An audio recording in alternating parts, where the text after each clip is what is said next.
वहन करना होगा। वित्तीय वर्ष 2026-27 के लिए 2,775 करोड़ का संभावित आवंटन किया गया है, जो एमओयू और अन्य शर्तों को पूरा करने के अधीन है।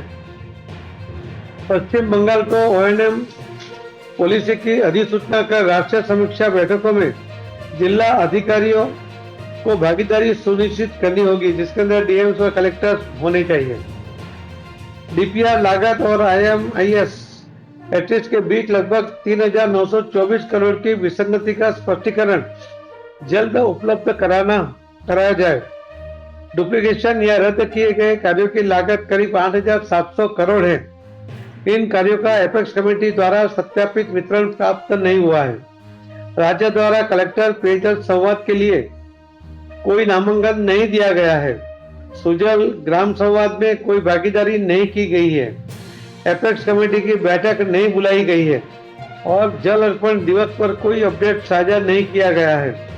माननीय सांसदों द्वारा दार्जिलिंग, कालिम्पोंग और पुरुलिया राज्य में सबसे कम जिलों में क्रियान्वयन संबंधी उठाई गई चिंताओं की प्राथमिकता के आधार पर जांच भी होनी चाहिए।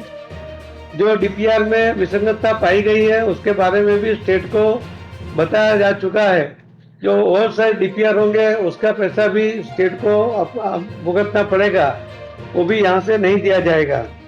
इसके साथ साथ जो एक आपको मुख्यमंत्री जी मिले हैं तो बधाई के साथ बोलना चाहूँगा कि जो एसटीपी गंगा नदी के ऊपर भी जो एसटीपी बनाने हैं तो हरिद्वार से लेकर बंगाल तक में सबसे कम काम उसी के ऊपर हुआ है। तो आपका जो पेज है उसके अंदर जो बताया गया था उस टाइम अधिकारियों द्वारा कि हमारे यहाँ लैंड नहीं है एसटीपी बनाने के लिए, तो गंगा में जो पानी जो जा रहा है गंदा पानी उसको ट्रीट नहीं करेंगे तो फिर वो गंगा शुद्ध नहीं हो पाएगी। तो एसटीपी के लिए अगर आपके पास जगह नहीं है तो आप खरीद भी सकते हैं। बाकी जो स्टेट में जहाँ उनके पास जगह उपलब्ध नहीं थी तो वहाँ उन्होंने खरीदी भी है। तो आप भी वो पॉलिसी तुरंत बना के वो एसटीपी का काम भी शुरू करवाइए। हम उसके लिए 100% पैसा देते हैं, मगर लैंड आपको देनी होती है, तो आप उसके लिए भी थोड़ा ध्यान दीजिए। और एक बात मैं आपको कहना चाहूँगा, रेन वाटर हार्वेस्टिंग के लिए माननीय प्रधानमंत्री श्री नरेंद्र मोदी साहब ने 2024 सितंबर में एक आह्वान किया था और उन्होंने कहा था जल संचय जन भागीदारी को जन आंदोलन में परिवर्तित करना चाहिए।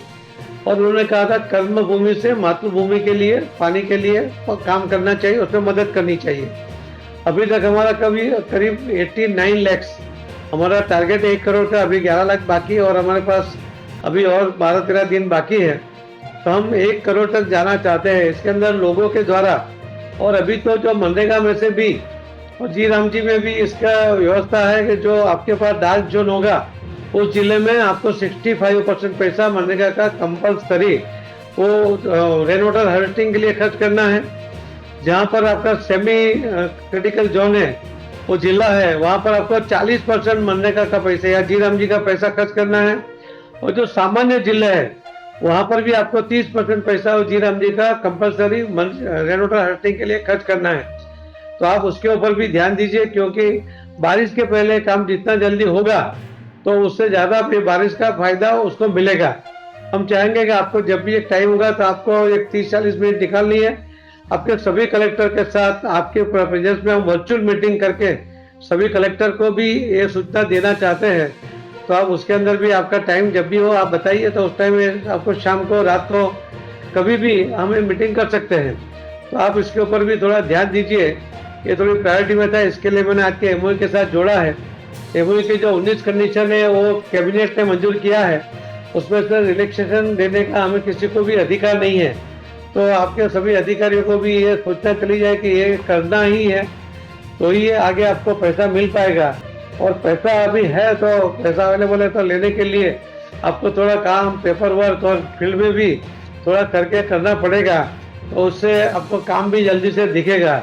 यही मेरी आपसे रिक्वेस्ट है। मुझे विश्वास है कि आप जिस तरह से काम करने के आदी है उसके कारण बंगाल में जो लोगों की अपेक्षा पूर्ण करने में आप कामयाब रहेंगे। हमारी भी अपेक्षा है कि हमारा जल जीवन मिशन और ये योजनाएं आपके यहाँ जल्दी से पूर्ण हो जाए। यही अपेक्षा के साथ आपका बहुत बहुत धन्यवाद करते हुए मेरी बात को मैं विराम देता हूँ। धन्यवाद।